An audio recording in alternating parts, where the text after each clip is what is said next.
Hi friends, please subscribe to Amravati Media and press the bell icon for more latest updates. Lokesh అభాసు పాలు ఇప్పుడు ఇదే hot topic. టీడీపీలోనూ కూటమి ప్రభుత్వంలోనూ మంత్రి నారా లోకేష్ తిరుగులేని శక్తి. చంద్రబాబు నాయుడిని ముఖ్యమంత్రిగా, అలాగే లోకేష్ను ముఖ్యమైన మంత్రిగా ముద్దుగా పిలుస్తున్నారు. టీడీపీ భవిష్యత్ రథసారథి లోకేష్ గుడ్ లుక్స్లో పడేందుకు ఆ పార్టీ నాయకుల ఫీట్స్ ఒక్కోసారి నవ్వు తెప్పిస్తున్నాయి.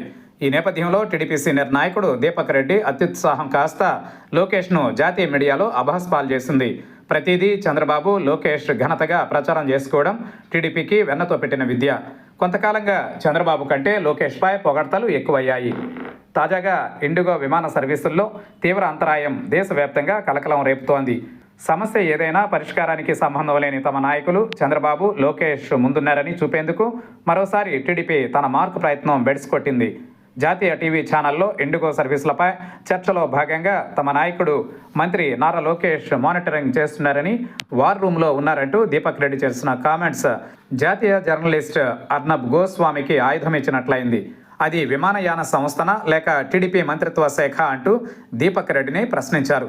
అలాగే ఏపీ మంత్రి నారా లోకేష్కు ఏం సంబంధం ఉందని వార్ రూమ్లో ఉంటూ మానిటరింగ్ చేస్తున్నారని నిలదీశారు. దీంతో ఏం సమాధానం చెప్పాలో దీపక్ రెడ్డికి దిక్కుతోచలేదు. టీడీపీ ఎంపీ రామ్మోహన్ నాయుడు విమానయాన శాఖకు ప్రాతినిధ్యం వహిస్తుండటంతో పార్టీ పరంగా లోకేష్ సంక్షోభం నుంచి బయటపడేసేందుకు ప్రయత్నిస్తున్నారని బిల్డప్ దీపక్ రెడ్డి చూపడం బెడిసికొట్టింది. క్రెడిట్ను యువ నాయకుడు లోకేష్ ఖాతాలో వేసే ప్రయత్నంలో ఆయన్ను నవ్వుల పాలు చేశారనే చర్చ జాతీయ స్థాయిలో జరగడం గమనార్హం. ప్రస్తుతం సోషల్ మీడియాలో దీపక్ రెడ్డిని అర్నబ్ గోస్వామి ప్రశ్నలతో ఉక్కిరిబిక్కిరి చేసే వీడియో వైరల్ అవుతోంది.